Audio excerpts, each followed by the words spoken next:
Three, two, one. Hello, everybody. How are you guys doing? Appreciate you showing up for the live session today. We'll see if we can coordinate our discussion so that I don't get behind with everything else going on as I get used to these lives and continuing to get used to the timing because of this 30-second delay. So I see we've got several people in here that I appreciate you showing up and want to say hello to everyone, but I'm not going to walk down the line. So with that, we'll go ahead and get started. I think everybody knows my buddy Shane. Same rules always happens here. You know, we keep it clean and try not to use language we shouldn't use and stuff like that. And I'm looking around at me to make sure that I don't create any echoes or anything because I'm on YouTube at the same time. So let me turn off all my mutes.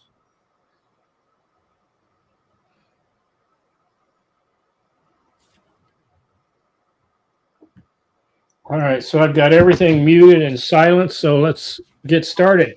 Today, we're lucky to have Shane with us. Unfortunately for us, Shane has been called away for a urgent work issue that he's going to have to deal with. And so we're going to move things around a little bit. But what I want to talk about first is this is the project we're going to be talking about is this serving tray that I worked on. I designed this serving tray, and I'm going to go through the process of how I designed it and put it together and answer questions about it. And key things I want to talk about is I'm not going to go into the details of how I did everything in this live because we just don't have time for that. And I want to have time for questions. So I'm going to go through it in an overview kind of fashion about the steps that I walked through and the vectors and that kind of stuff. So that's what I plan on doing here with this live. And then we'll open it up for questions. And I do plan on it. If you guys would like me to create a full project video where I go through it in detail, where I walk through all the actual steps, I will do that in the next couple weeks. But for now, I just want to go over it and answer any questions for those that are far enough advanced in how you do these multicolor epoxy inlays. And I want to allow Shane to have time to answer questions because, as we know, he's the master, the GOAT on this area. And I did reach out to Shane on laying out my vectors just to validate that I was doing it right and that I was struggling a little bit with getting these stripes in the exact width that I wanted to make them nice and even because of overlap. And I'd got my mind boggled around it, and Shane straightened me out right away. And so we'll talk a little bit about that as we go through this. And if Shane's here to pipe in on that, that'll be great.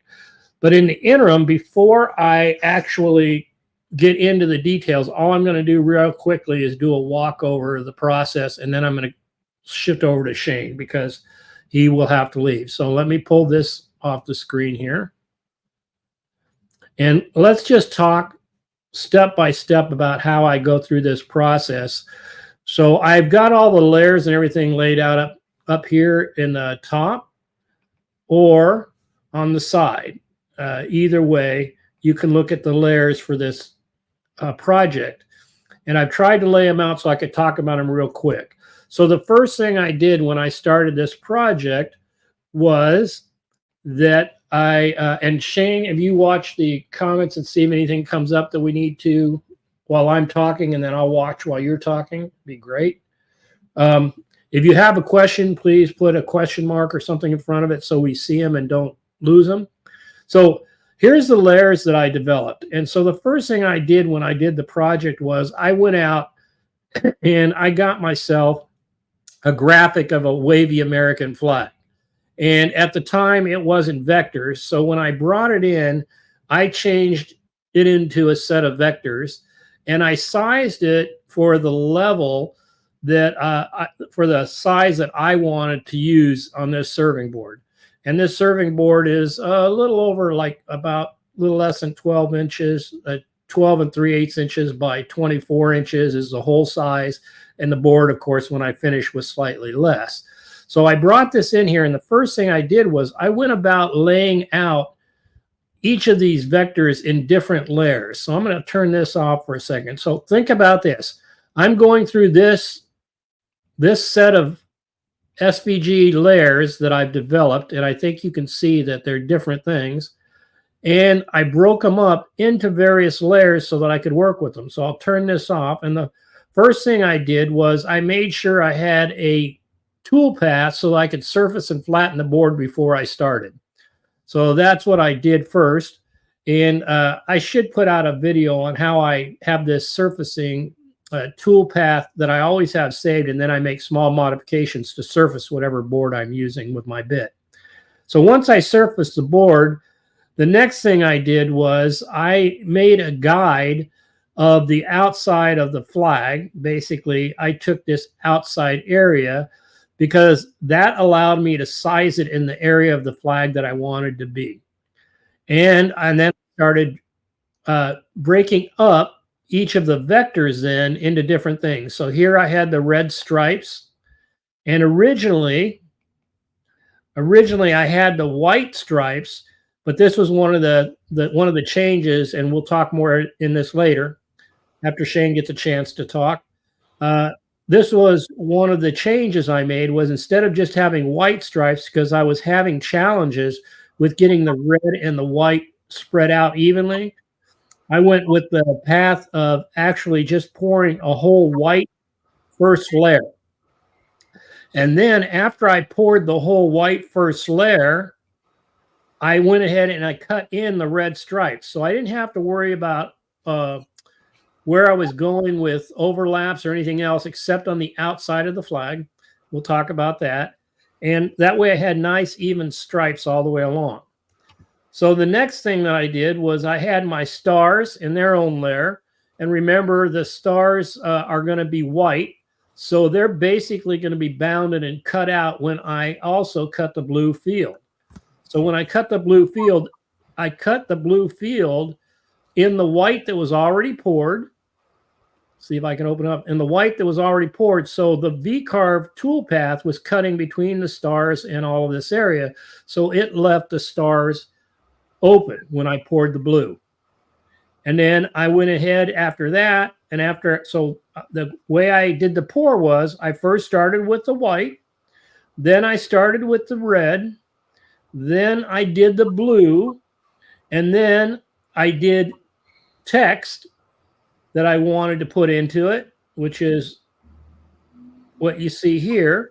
I did text on a curve, and I used one of the white stripes because I knew I wanted it in the white. So I actually used a red stripe as a guide so that it would lay out in the white. And then to make sure everything was even and seal it off, I did a gold border around the outside. And then after I did all my epoxy work, I went ahead and cut in the dip section that I wanted to put in, and then I cut in the outside of the tray. So that's the workflow I went through. I actually did round over tool paths for the dip and the for these two sections. I did a round over. I have another video, as some of you have seen, on how to use round over bits first, and then I did the cutout and a pocket. I actually did the pocket cut and then a cutout. So that's the workflow that I went through as I laid out this project. Hey, Rob, real quick, since you're speaking of the layout, Lucky Duck is asking if you held true to the dimensions and scale of a flag. You know, Lucky, that's a good question. And to be honest with you, I didn't go back and check that. I'm assuming that they were right, but I could be wrong on that because the graphic I grabbed, now that I think back, wasn't one that I developed using the regulatory sizes and so forth. So with that, I can't answer positively. I could go check later, but off the top of my head, I can't say for sure that they went with the regulatory sizes like I usually try to do. This is the first wavy flag I had done, so it was a little new to me instead of having the regular layout. Good question. All right. Then, so that's kind of the layout. And with that, we'll talk more specifics about this specific project in a little bit. And I'll go through each of those elements that I just talked about. But I want to give people a chance to ask Shane before he has to run off any open questions that they have.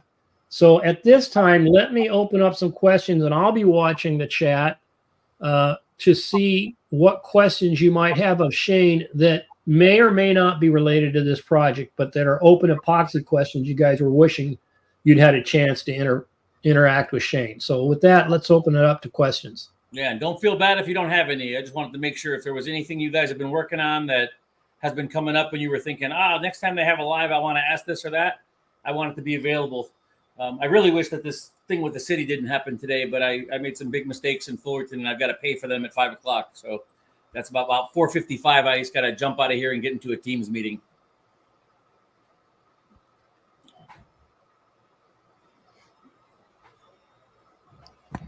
All right. It looks like all they say is we just love you, but we just don't have any questions. So that's good. Well, that's good. So, all right, let's get started.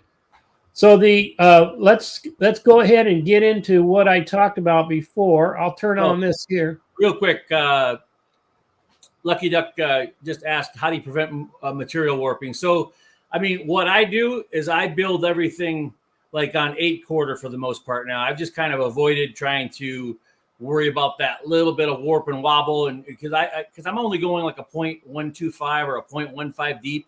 There's just not a lot of room for a corner to rise up 1/8 of an inch and mess the whole project up. So I just 8-quarter everything, and then if that person only wants it 1 inch thick or 1/2 inch thick or 1.5 inches, whatever it is, when the project's done and flattened, I can flip it over and I can just keep planing it down until it gets to the thickness that the customer wanted, or to whatever I was looking for. And my depth of cut looks like depth of cut. So like a 0.15 is a real good depth, even a 0.175 if you have really thick material and you want to be super safe. But a 0.15 for your silhouette pour, whatever you want to call it, your clear fill, if that's what you're doing. And then 0.125 deep after that, if you've got flat material, is more than enough. Yeah. So what I did on this project was I actually used my first initial cut was 0.15, like Shane talked about, and I didn't have the luxury of using 8-quarter material. I used basically 4-quarter material, and then I surfaced it, and it became about 0.75 or something with that. In the end, by the time I got done surfacing and everything, we were about 0.65, 0.7. And I was just keeping my fingers crossed for one thing. But the other thing I did was I actually surfaced it about 2 days before I actually did the engraving for the epoxy. So I was trying to let it get a little movement up front. But if I have the option, I will use thicker wood, but I don't always take that option. So many times what will happen with me is if it does cup, I'll end up having to hold it down and when I'm doing all the surfacing and the pours, and then afterwards, if it's moved too much, I'll have to figure out what I do and maybe change it from a serving tray to a shadow box or something, something that puts a frame across the back and straightens it out. It may not turn out quite. So I don't always start out with this thick of wood. And if I did, I would have less chance, like Shane's talking about. Hey, Rob, one thing I wanted to say now, just because this might come up later, and you warned me about people losing their minds over what we had said about going with an end mill and then remember back, we were talking about, you said, just let everyone know. Cause I know if we try to talk about that now, it'll never really finish up in 10 minutes, but I promise anytime, if that's something they want to talk about, when you bring that up later, I'm happy to come back on and we can make a whole session out of just talking about that and why. But just remember, if you have to answer anything on my behalf, because we were talking about logos, and most of the logos I was doing, there's 3 to, well, not even 3, really, 6 to 15 colors normally. and a lot of fine detail. So that's why it was one set of rules with that 0.05 overlap for that versus when we have this flag with these stripes that are 1.5 inches thick. There's, why not take the liberty of just, using that to your advantage and not worry about your overlap being set to those small parameters. The 0.05 that I always talked about in case it comes up is, that's the minimum I like to have to make sure I know my project's going to come out great. And now I could change that now. If I get a 0.025 or maybe a 0.3, I'm actually good with that now. I've come a long way since the 0.05 days. So what Shane's talking about, for those of you that may be new to listening to Shane's discussions and before, is he's talking about how much overlap he has between vectors and what he does.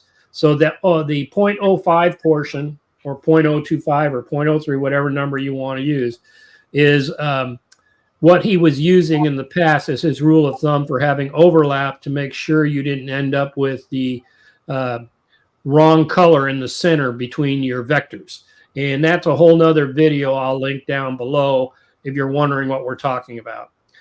The other part that he's talking about that I told him might have people's head explode that he's talking about was when we were going through setting up these vectors, one of the things I was trying to get straightened out was using a V-carved toolpath and using a V-bit, especially between stripes and everything else. And Shane said, well, don't use a V-bit. And I said, what? You told me always use a V-bit. He said, no, just use a 1/8 inch end mill or whatever you're comfortable with, because the stripes are going to be exact colors.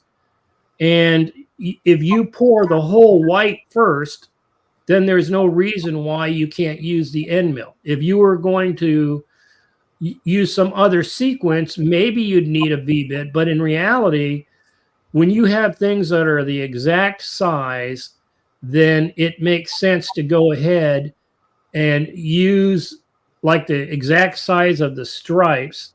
It makes sense to go ahead and use an end mill. And I said, okay, as soon as you say it's okay to use an end mill, you're going to cause everybody's head to explode. So that's what he was talking about. And it does make complete sense. But I know that when people are trying to learn this, they want certain rules to follow and apply those all the time equally. And as we know with this epoxy art, I don't see Jim in here, Jim Matthews, but Brooke's done a little bit too. You can't just have a set of strict rules. Just like you can't use the rule of overlap, you always need 0.05 either. So I just wanted to point that out. Go ahead. So I was going to say, so what we were talking about was if you pour the whole thing white, or even if you just overlap white 1/4 inch or whatever you do into those, because there's so much room, and you use a V-bit, as you flatten the flag down, that red pour that you did second is going to get skinnier and skinnier. So on a thing like a US flag, you're going to want to have those things exact. So you don't have to do the whole thing white first. You can just overlap 1/4 inch into the red on each side and then come back into that with the red and make it all work out. But what I was telling you before when I said, oh yeah, no, a V-bit and all that, because in normal logos, it's not going to matter much if the black line that separates all the features or whatever else, or the lines between colors, get a little skinnier or a little bigger. It's all going to be relative. Whereas on a US flag, if you see a big red stripe and small white, big red, that's going to look weird. So that's why I was saying on things like flags, I would just use an end mill so I can make sure each of my stripes are exactly 1.5 inches or 1.25 or whatever that measurement is. And then, with the overlap, if I'm pouring white first, I might build that one 1.75 and then cut the red into that 1/4 inch on each side to where everything is 1.5 inches or 1.25 inches when it's all done. So I hope that didn't confuse everybody, but just because I was afraid I would leave here and that would come up, and then people would say, well, he told us, use this or use that. And, he said, don't use an end mill for it, but just on a flag when it's a nice straight line or something like that, and you want those stripes to be true, it just makes more sense using an end mill there. So you don't have that V-bit as you're flattening down, something getting thinner as you're losing the material. So that was one area of of potential conflict or head knocking. The other one that came up that I told Shane people might get all, and yeah, I think it makes complete sense, Lucky. Good comment. And the other one that was a interesting one was when we were trying to lay this out, for the flag, when I was trying to lay it out, and Shane said, well, why don't you just pour the white pocket first? I said, okay. I said, I said, we need to add this other vector, so I'm slightly outside of that for my clear. He said, no, don't bother to pour clear. And I said, what? You always say to pour a clear coat. And he said, well, I always say to pour a clear coat, except what I'm telling you right now. He said, well, you know, flags are different. So again, it's case by case. And in this case, there were two things that came up that we talked about. Number one was that I was going to have to pour a full white pour, or the way that we chose as a strategy was I was going to pour a full white pour. And Shane asked what wood I was using. And I told him walnut. He said, well, that's probably not going to bleed in the walnut. Number one. Number two, he says, are you adverse to putting a gold stripe around the flag? I said, no, that would look pretty good. He said, okay. So what we're going to do is we're going to pour the white one coat color. He says, and then what we're going to do is once we get the flag all done and we're ready for the gold, which will be your last cut, we're going to cut for the gold. And what you're going to do is paint the resin on like we used to do with the paintbrush, with the acid brush. I painted it on. You might have noticed that. It wasn't a full clear pour. It was just painted on. And he says, I already can tell you that with that gold color and walnut, you're not going to have a problem if you pre-seal it with just regular epoxy. So that's different than what you've always heard us talk about, pour a full clear coat. And I know somebody will look at that and say, wait a second. Shane said, Rob, you've always said pour a full clear coat. And I just wanted to point that out right away. How does anybody feel about that? And I still did a clear brush coat to seal it before I poured that white. The big. I didn't, because you said I didn't have to. Yeah, no, you don't have to. I do it because I just don't want to have an issue with a bubble. Like I don't want to. I know, but you confused me when we decided not to, and then I looked at it and he said, "See, Rob, you just have to go with the flow." Crafty Jan says she's quoting me. Never do it, but do it now. Yeah. That's actually Kurt Bruegel. His wife's name is Jan. They have a business, Crafty Jan. Okay. Just so you know who that is. He's always come on before Kurt in the past, but he changed it about a month ago. Oh, okay. All right. So any other questions or thoughts? I don't have anything else that I did in here that I think is going to be a complete surprise to people that have been going through this with us in the past. But are you going to show them all the overlaps now? Yeah, I'm going to go through all of that. That's going to be cool. These are good overlaps, guys. So I think you're going to like them. Okay, with that, then I'll get started. And if you have issues with white turning a dull color? I've not had that issue. Have you had that problem? 5 or 6 years ago, I don't even remember what I was using, but I had a white that kind of really yellowed on me, and I don't remember what I was using, but I know back at that time I was scared to put powder. I was scared to use liquid drops. It was just like everything was just almost see-through that I was doing at first. So once I got really heavy on all the liquid and the powder, like just like overabundance of it, I've not had that happen to any of my projects yet. But I always worry about white yellowing, if that's what he means. Otherwise, dull. I don't know what he means by that. Well, he might mean this too, Shane. When I first did my Denver Broncos logo, and a couple after that, do you remember? You immediately said you didn't put enough pigment in there, Rob, because I didn't make it opaque enough. And if you don't put enough pigment or white liquid in there, and you don't make sure that it's opaque enough, then it does look dull. But Lucky does say he was talking about yellowing. Okay, so, yeah, I go overboard with the pigment now. The Mixol, what was that, Rob? 25 is the oxide white? I don't remember. I think it's 25. Mixol 25 is like an oxide white, is really good. Also, I don't promote these people, but because I'm just like a 5-year-old child, and I'm very stubborn and I like to throw tantrums. But Epoxy has a really, really nice liquid white that you can use there. Yeah, I still got their kit. I think the whole kit's like $90 on Amazon. I highly recommend that kit. It's really good. If that's what you're looking for, they have a really good white. I still use that, and I use the Mixol for other types of colors that you turned me on to, Shane. Do you see Sargon? Sargon says, Shane, are the butter cans that you sold food safe for cutting boards? Yes. Yeah, that's just food grade mineral oil, beeswax, and a little bit of vitamin E that I add into that, and it's good to go. You don't have to worry about getting sick from that for sure. Lucky said he'll stop being so cheap. Okay. Anything else? Give you a couple more seconds to take advantage. Let's start walking through. I think the first thing I'll talk about is the surfacing toolpath. And what I have folks, is I have looked at my size of my tool, and it's a 2.5 inch. Let me go up here to design, and I put up a circle here, and I have a 2.5 inch, 2.5 inch radius surfacing bit.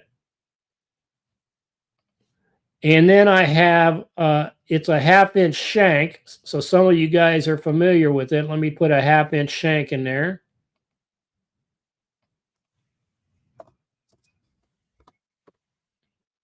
Oop, looks like I didn't get a new one. It gave me that one. Let me do that again. Keep it there. And we want to do 2.5 inches. And I don't want to apply it.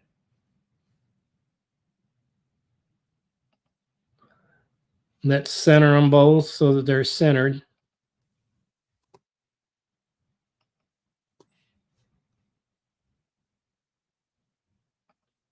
All right, so I have this, and I'm going to group that for a second, which represents my surfacing tool.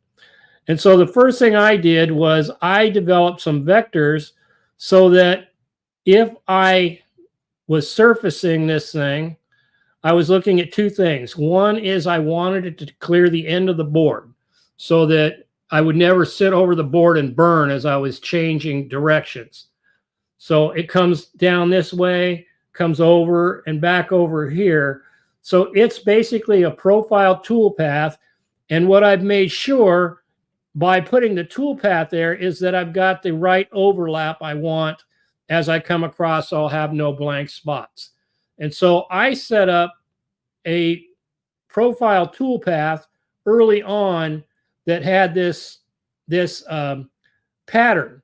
And then what I do, whatever size my board is, I will go ahead and have my tool here, and I'm going to take this to the node mode. And then depending on how big my board is, let me ungroup this for a second. Not ungroup it, but go to node. Depending on how big my board is, I will come over here and I will decide how far outside the board I need to go. I'll turn the node mode on here. And then what I'll do is I'll just take this whole row, depending on how big the board is, and I'll move it in or out as necessary so that I know my bit will clear it. And I do that on both sides. So I think that makes sense to you. And then what I do is if the board is wider, all I do is go ahead and add a few more of these strips. I would simply come in here and I would cut it here and then just marry it on. So that's kind of a neat trick, I think. If you don't already have a surfacing vector, and I just have this in a set of vectors, and whenever I need to do a surfacing toolpath for whatever board I'm making, I just go grab those blank vectors and then I just manipulate them so that they always fit this surfacing tool. And if I was using a different surfacing tool, like say a 2-inch or a 1.5-inch surfacing tool, I would just pull that set of vectors in and move them. And the key is you want it to overlap as you're going across, and it's just a profile toolpath. If you come down here to my surfacing toolpath, it's just a profile toolpath, and it's turned this way because at the very end, when I created this board, I flipped everything 90 for my bed. And then I just follow that on the toolpath. So that's one thing that might be good, is by creating that toolpath, you can now always have a way to surface whatever size board you want within a few minutes of setting it up. Is there an advantage of creating profile toolpath versus a pocket toolpath with an appropriate step over? You know, I found that that the pocketing toolpath, I would be challenged for one thing, because it was hard to get the pocketing toolpath to go past the ends of the board, depending on the machine. And I also found that it wasn't as fast or proficient. So I found that it was more proficient for me to use a profile toolpath when I'm doing these surfacing cuts than pocketing. So that's why I use profile. All right. So the next thing that we'll talk about is, go to layers. Let me turn off the surfacing. Is once I did the surfacing, like I said, I did the guide, which I don't think is that important. That was just to give me the size of the board. And then the next thing I did, and I probably, by the way, did you guys know that if you use this side layers versus the one up here, that one advantage is when you highlight it, you can actually redo the where they are in your hierarchy. So that's something that's pretty nice to know and have. So the next thing that I did was I did the white boundary. And so when I did the white boundary, I went ahead and carved this out. And if you look at the guide, next to the guide, you will see that the white boundary is just slightly 0.05 past my guide, because the rest of the flag is going to be within this white boundary. And then let me show you one other thing. In the end, the gold border, you can see bounds the white. So that's the overlap. So this gold border will be at least 0.05 inches within the white boundary. So you'll have a nice clean interface between the two. So that's one of the things that I just wanted to point out front is I did the white. If there was going to be any bleed with the white, it would be covered up by the gold. Any questions on that? All right. Let's see. Guys, ladies, I don't want to Rob. I'm sorry to leave, blah, blah, blah. Let's take a look here. Okay. So now the next thing I'll talk about, I wanted to cover the gold in that, is the next thing I did was, and this is what Shane was getting at before, is because I've already poured the white, you can see the green here, that's the white. The next thing I did was I went and I poured the red, or I cut the red. I shouldn't say I poured it. I did pour it too, but I cut the red. And if you look, I went up outside the design of the flag. So this design guide is telling me that this is where, when we get all said and done, and I put my gold border on, you can see how the gold border goes right along the design guide. So in the end, when I cut everything and I pour the gold border, this is as wide as that red stripe is going to be. So I had overlap here, 0.05. And down, if we come down to the bottom of the flag, I have the same overlap. You can see I come down, and then what happens is the gold is right here, and it's going to overlap the red. So I know that this red stripe is going to be the exact same size for every one of these, because the only place that I overlapped was on the outside here and the outside here, and then I'll show you over here with the blue field in a second. So with that, I knew that the red stripes were going to be the exact size that I wanted, so that they would match just like I wanted with the white, which was already poured. Does that make sense to everybody? Does anybody have a question about that?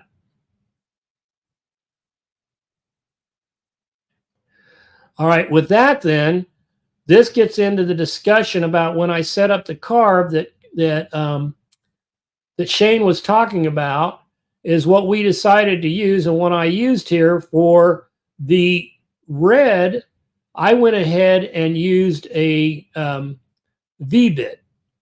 But for the white, I used a straight 1/8 inch end mill for the white. And that allowed me to make sure that I had a nice even cut into the stripes, and the red stripes and white stripes were exactly the same as I wanted. And I didn't have to use a V-bit because I was cutting directly into the white.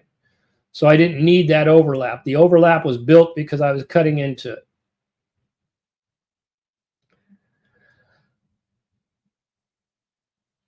All right, with that, then the next step that I went through after I did the white boundary and the red stripes was I went ahead, and the next thing I did, I didn't need to do the stars by themselves, but I needed them on a separate vector, because I set up the toolpath so that the stars in blue field would carve together a V-carve toolpath. So if we go over here to blue, and you look at my toolpath, you can see the vectors that I selected were the blue stars, or the stars and the blue field.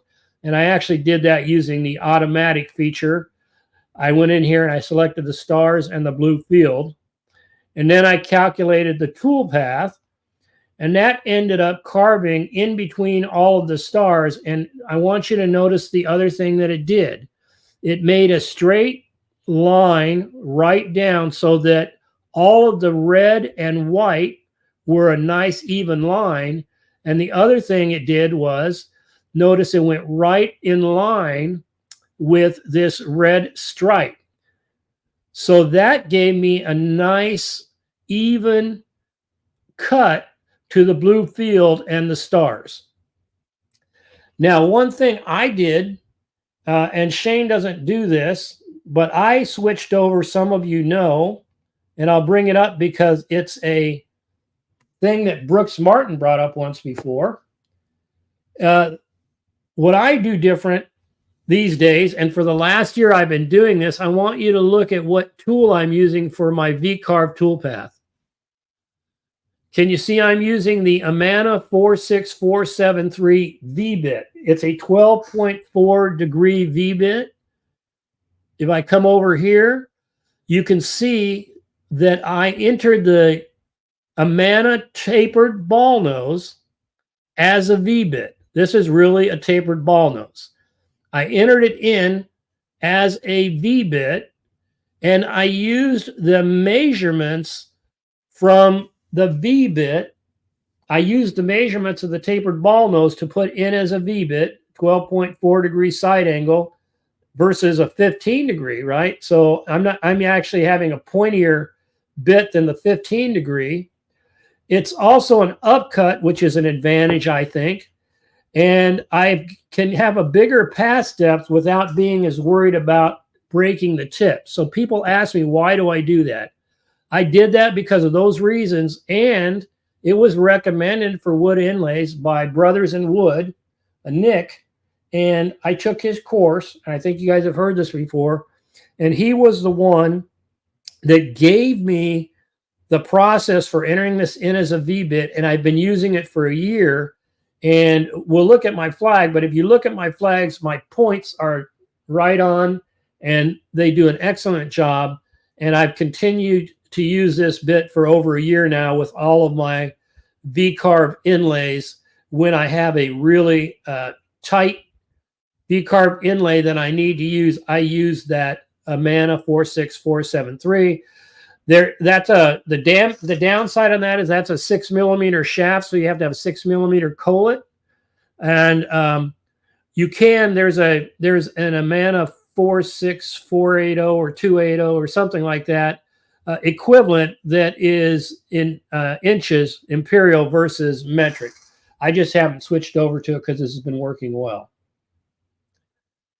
So this works really well, and that's a little different. Now Shane would use a 15-degree V-bit from Rip Precision Tools. I have that one too, but I did have some problems with it being extra brittle. And when I found this, I still keep the 15-degree on hand in case something happens to this bit, because it's a more expensive bit. This is like $49, $50. And the 15-degree V-bit is more like $29 or $30. And the other thing I used is this bit here, which is an O-flute. So people ask, what do I use on epoxy? I typically try to use an O-flute bit if I have one for the clearing. And I use this 46473 most times for the V part of it. Any questions on that? Give you a second. I didn't know whether people were aware that was the bit I was using. So then the next part of this was after I did all the blue, I did the gold. And obviously I haven't let me do a real quick here recalculation of all these toolpaths.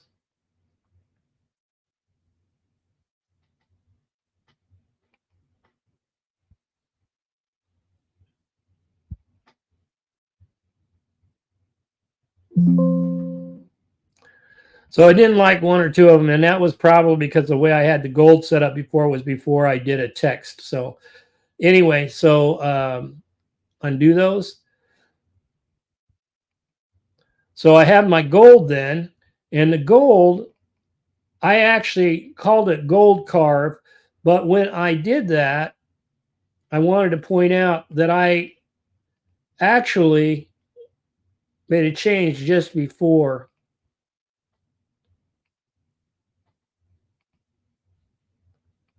Let me get the text here. I made a change just before this live and included text. Hit calculate.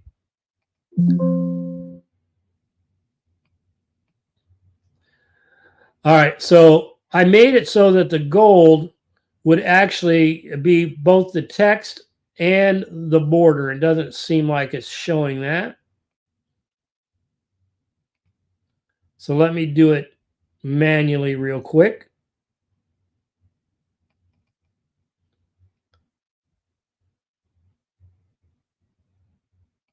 That's why.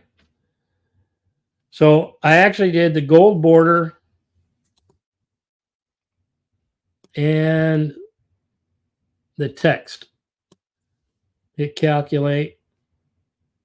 And I did both of those at the same time because by this time the red, white, and blue had all been carved, and there was a big enough gap between where I was pouring this gold, and I was undecided at the time whether I was going to make this writing gold or black, and I determined I would make it black.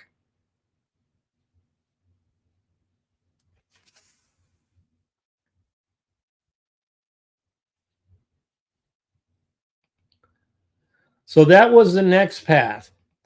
Then after I got everything done, let's turn off these tool paths again. After I got everything done, everybody knows what the next step is, right? Yeah, Amana 46473, Brooks, that is the number. And I'll put it in the show notes here in the description to make sure with a link to where I got it. And I do have a live video where I explain how I entered it into the database, and I'll link that also, but I'm going to make a new one because that was in a live and I don't think I was real clear with it. And so now the next thing I did was, after I did this, I went ahead and I wanted a dip section on the tray. So I went ahead and entered a dip section. And I originally, in my original design, I originally had this all the same shape as the flag. That's the one that I gave to Shane, and that's how he cut it. And I had 2 round dip trays. And after I thought about it more, I said to myself, I'm wasting this wood. Let's leave it there. And so I changed the dip section to a rectangle because I was giving it to my daughter, and she liked that better, and made this a rectangle. And then with these 2 tool paths, if I come over to the tool paths down here, you'll see I've got one here that says round over.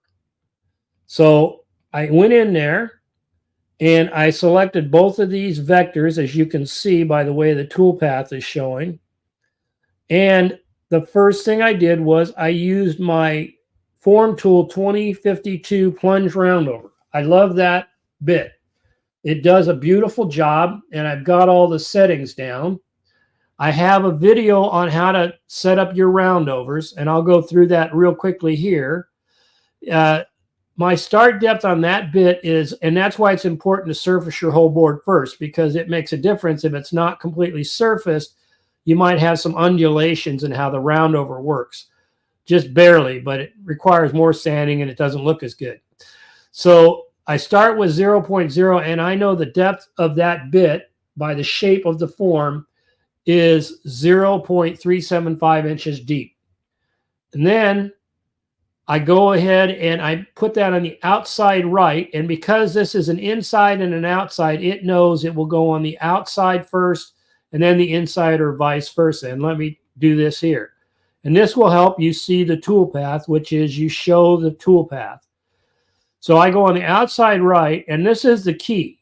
For whatever point roundover bit you're using or whatever, you're coming from the center of the bit to the outside of the bit, and you have to be able to figure out what your offset's going to be to make that cut just right. And so, like I said, I have a video out there on how to do how to use your roundover bits and how to test them so that you can get this profile just right. And once I've done all of that, then I go ahead and set up the rest of the tool path. I like to give a ramp to that and let it work into it. And then I set it all up, calculate it, and next thing you know, you have the roundover you needed. So the next thing I did after I did the roundover was I did do a pocket cut right here. You'll see this was a cut depth of 0.375, and I used a pocket tool path with a ball nose. I had a 3/8 inch ball nose that I used, and I went down the same depth as my roundover bit, and that made a nice smooth bottom. And that's where I did this pocket for the bit. And then after I did that, I did a cutout with tabs, and then the surfacing I actually did before. So that is the path I went down. And let's take a quick look. Since I don't have a full build video, let's look at how these things lay out. And let's see if it makes noise and it's bugging you, let me know. But I'm going to go ahead right now and I'm going to play this quick video.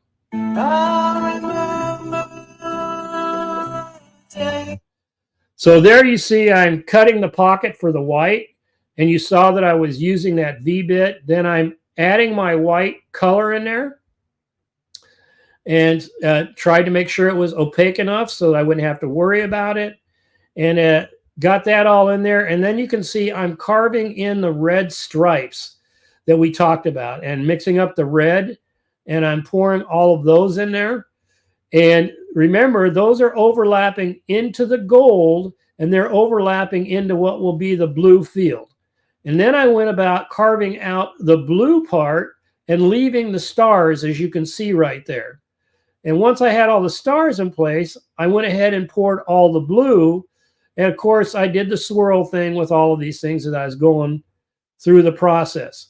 And so when I was all done, what you saw there was I was sitting with the flag with all of the various colors.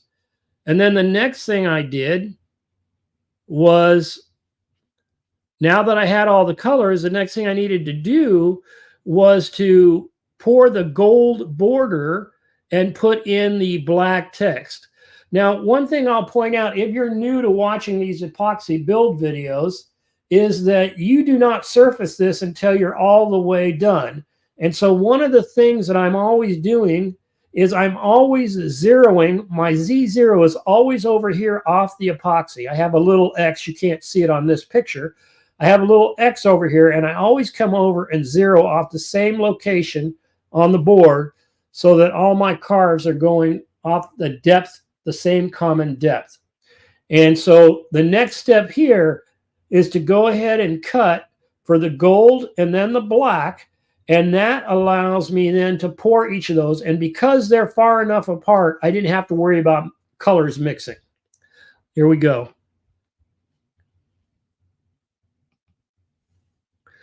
So now you see me pouring the gold, carving for the gold border. And you notice I'm using V-bit, and watch, you'll see it carve into the blue and the red because that's the overlap that's going to keep those vectors at the exact place that I want them. And once again, I'm using that tapered ball nose as a V-bit for the text.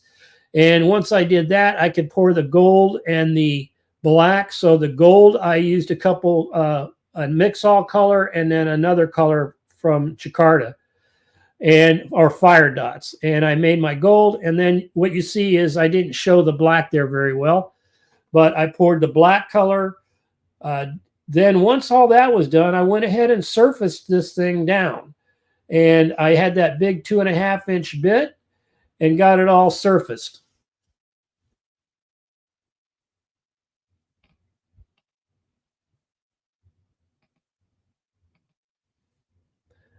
And then once I got everything surfaced and set up the way I wanted to, that's when I went in and so that's what it looks like after it's surfaced.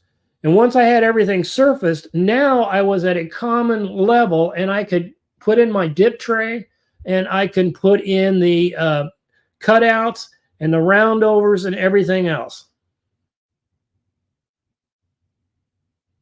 So that's the next step, is I put in a roundover in the pocket, and then I did the roundover on the outside, cut it away. Then I started using my favorite little sander, which is a surf prep, because I like that sponge there, the ability to get those roundovers. But with that, I will say that even though you see me talking about the surf prep, I like that wherever you have any of these roundover profiles. Because if you use my big flat sander, it has a tendency to want to even out or flatten these edges. And so that's why you see me use that electric 3x4 ray, they call it, surf prep sander. It's expensive. It's like $600 or $700 sander, just like Festools and everything else. But I really like the way it fits in my hand and it handles these curves. And you saw in this small area, I think, I could actually fit it right in there because it was only 3 inches, could fit right in that tray. Now, that's not always the case, but I know that I can bend it over the edges and not make everything distorted. And so that's a real convenient tool. But with that said, you saw me switch over to the Festool for the big flat area because it's a bigger flat area, and I wanted my 6-inch flat surface because it's easier to make sure everything stays flat, and it also takes off more area at a time, so it's faster.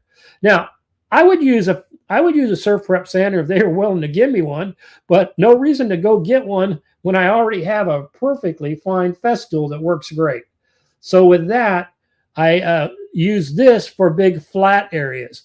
And I know one of the things that always comes up is, what do I start out with and what do I go to? Now, Shane told me, I gave him this same file, and he poured it at the same time as I did. And he started out like I did at 80 grit, and he went up to 2,000 grit. I started out at 80 grit, and I only went up to 500 grit. When I hit 500 grit, I got enough that it looked good enough for me. And it was for me, so it was okay. And I didn't feel like I needed anything more when I was all said and done. And so I'm wiping off with denatured alcohol in between, kind of a little sneak a peek. And then what I used, people will always ask me, or often ask me, what do I use for finishing my resin epoxy projects? In the past, I used to use Odie's oil. And then I got some feedback from some other makers and other things that had said, Odie's oil is really good, but it doesn't last for a long time. And I didn't know whether that was true or not. And so I had been wanting to try this Bumbleshoots and a couple other brands of natural finishes for a while. And so I switched about 8 months ago, over to Bumbleshoots products. You guys can use obviously whatever you want. I'm not trying to get anybody to switch. I will just tell you that when people ask, my go-to right now are Bumbleshoots products, and they've got a couple different ones. They've got a wood serum that you use on cutting boards. It's more like a mineral oil to get it nice and soaked. And then you finish it off with another product. And then for these more robust projects, what they recommend is this all natural wood finish. And then I like to top it off with their hard wax. And I do know that Lincoln Street Woodworks, if you guys follow him, he did a test and he found the Bumbleshoots Benuba hard wax to be very robust. And so that's what I use these days. And that's what you'll see here. Now, the one thing I will say about this all wood finish, the first time I used it about a year ago, 8 months ago, I put it on too thick, and a day or two later, it just wasn't drying up or curing. And it was really kind of sticky and stuff. And I was getting frustrated and thinking maybe that wasn't a good choice. And then I talked to Eric, the guy that manufactures Bumbleshoots. He says, well, you're supposed to put a light coat on, not a heavy coat, because then it won't ever cure up, or it takes forever. And so since that time, I've tried to make sure that I might put a little bit heavy at first, but then I go through after about a half hour and I wipe up some excess, let it cure for a little while longer, and then I wipe it or buff it out, kind of like you do with Odie's. And then I switch over to this Benuba hard wax. So that's what you see me putting on there.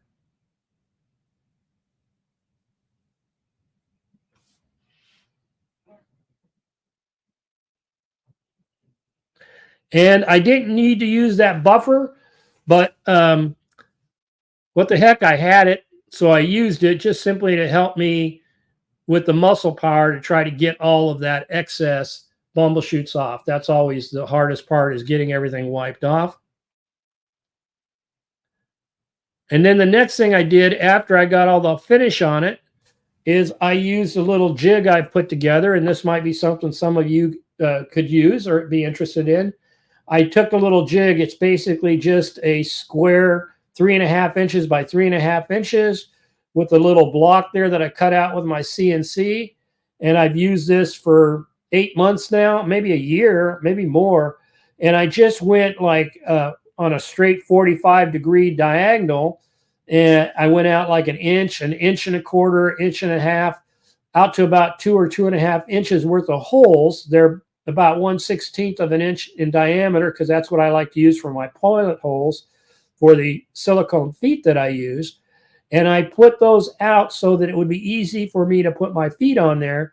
And I have all of those different hole values depending on what my board is and where I want to place my feet. So that's a jig that I use for whenever I want to put feet on any of my serving trays or river charcuterie boards or anything else. And that's what you see me doing here. And I'm just kind of explaining that. I was going to make a separate video on that eventually. And I may even make a 3D printed plastic foot jig. Who knows? So that's what you see me doing here.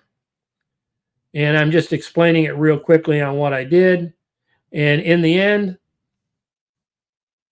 That's what it looked like.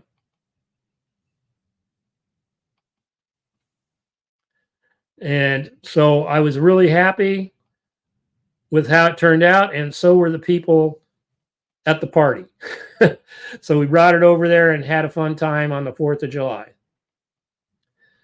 All right, so that is how I laid that project out, and I'll open it up to questions. And Brooks, you asked 46473. I think I answered that. Yes, I'll put a link in the description of that when we get all said and done.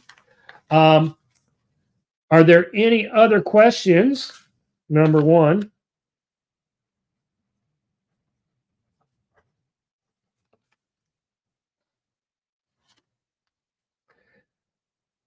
And I will list, yes, I will list the pigments in the show notes.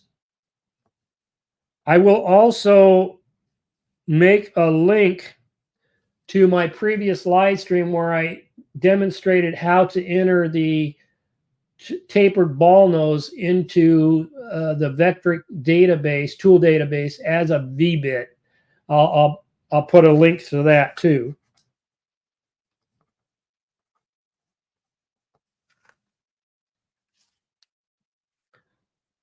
Any other questions?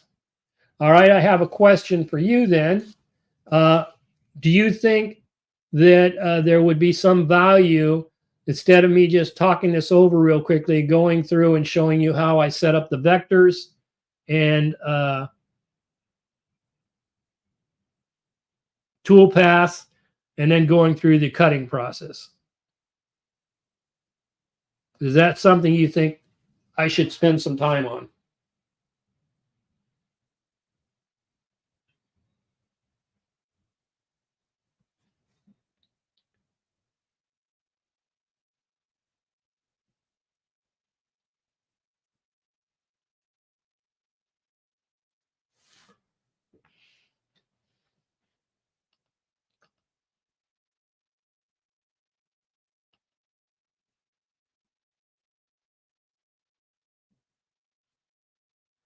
All right, I see Kurt says he thinks the entire process from start to finish is well worth seeing.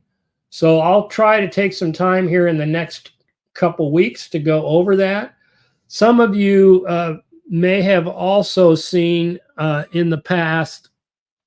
Let me show you one other thing. Where are we on time? Let me look at time. So we're just about past time here for my respect of your time. I want to show you one other project that I was looking at making a video on, but I'm on the fence on this one. And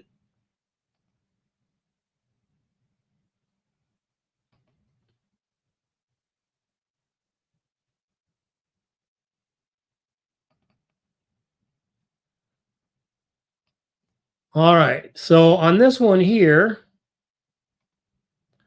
some of you may have seen my short video on this. You can see my feet down there in the bottom. But one of the things I experimented with, and this is what the shape of my serving tray was originally, was the shape of this flag and the round dip trays before I took it to hardwood. And I made this, and I was thinking, hey, I'm going to try this experiment with 1/4-inch plywood. I'm going to layer 3 layers of plywood on top of each other, and then glue them together and see how solid this is. And some of you may have seen that short. And the reason I haven't made the video on it is, after I got all said and done, my challenges were this. Number one was using food safe coloring, because I was going to make it a serving tray.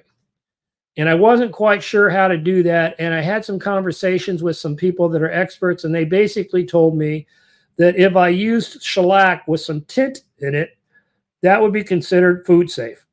So I went ahead and tried some shellac. But one of my mistakes was that I put this on a pre-finished plywood, so it didn't adhere real well.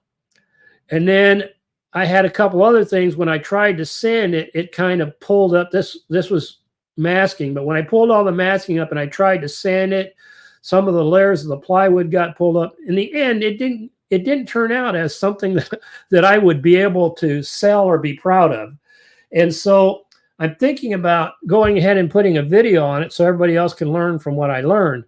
But I thought it was going to be really cool, and I was in my experimental zone, and it just didn't turn out as good as I had hoped it would. And I don't have a picture of the final version handy, I don't think. Let's see. Nope. I think subliminally, I think I was ashamed of how it turned out. And so I'm still thinking on whether I would make a video on what I learned from that and how I would do it differently in the future. If anybody's interested, give me a comment or put a comment in later or send me a text or something and let me know if you think it'd be worth me putting in a here's how not to do it. All right. Let's go back over here to the questions. Have you thought of using the distort tool to make the wavy flag?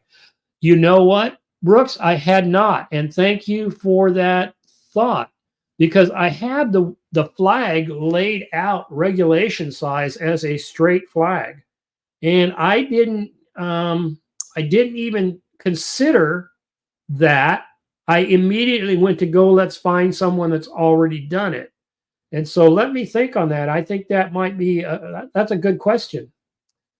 All right. Now, Rob, have you thought of using distort? Oh, can you put the imperial size of that Amana bit, the equivalent bit, imperial? Yeah, I'll put that in there into the show notes, because I do know people that have been using that bit also. So Rick, I'll put that in there.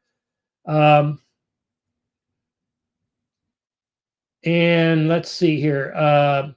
Clarification on overlap process would be nice if you choose to do a deep dive.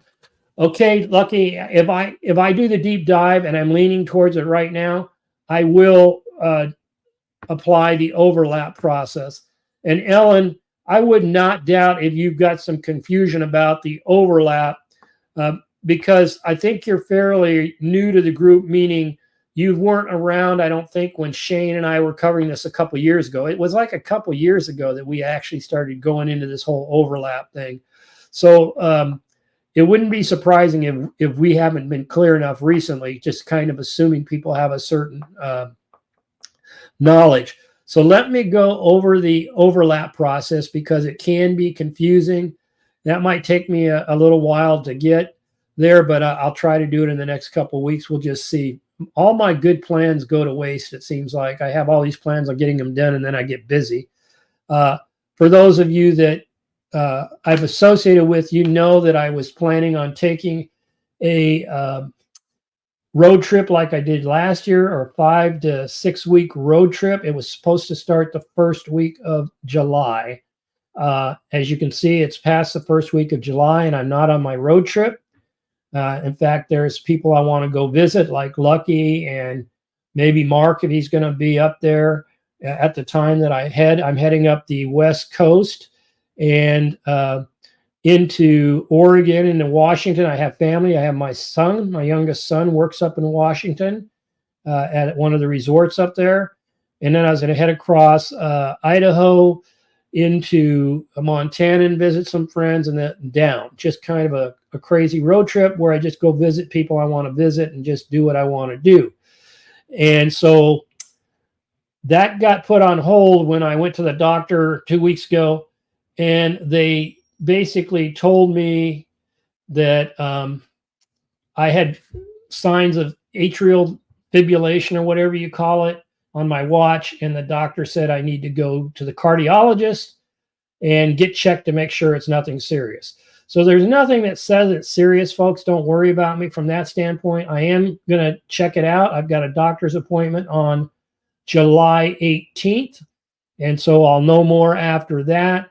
And so that's why you hear me fudging my bets on when I'll get these videos out, because there's a good chance that once I get on the road trip, I won't spend much time actually putting videos together, because I'll be having fun visiting people like Lucky and others along the trip. So if you live on the West Coast, If you live on the West Coast up through, I don't think I'll make it to Wisconsin over there, Kurt.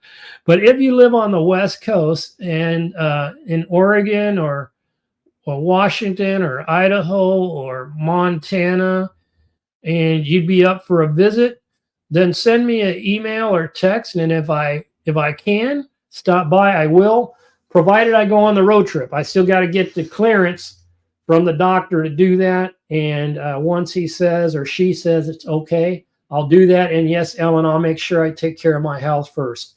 But I would like to get out just because I like visiting people, and I need time away from, as much as I love the grandkids and the kids, I need time away every once in a while just to go see things. You know, my plan was to see things when I retire, and there's so many cool people and cool things to see out there. I plan on doing that. So with that, does anybody have any other questions? I've got some notes here, and I've spent a good 40 minutes with all of you, and hopefully I've given you guys some information that you can use. And thank you, Ellen. I appreciate the good healing vibes. And with that, I'll go ahead and sign off until next time. And then I'm wishing you all the best. And I really appreciate all of your support.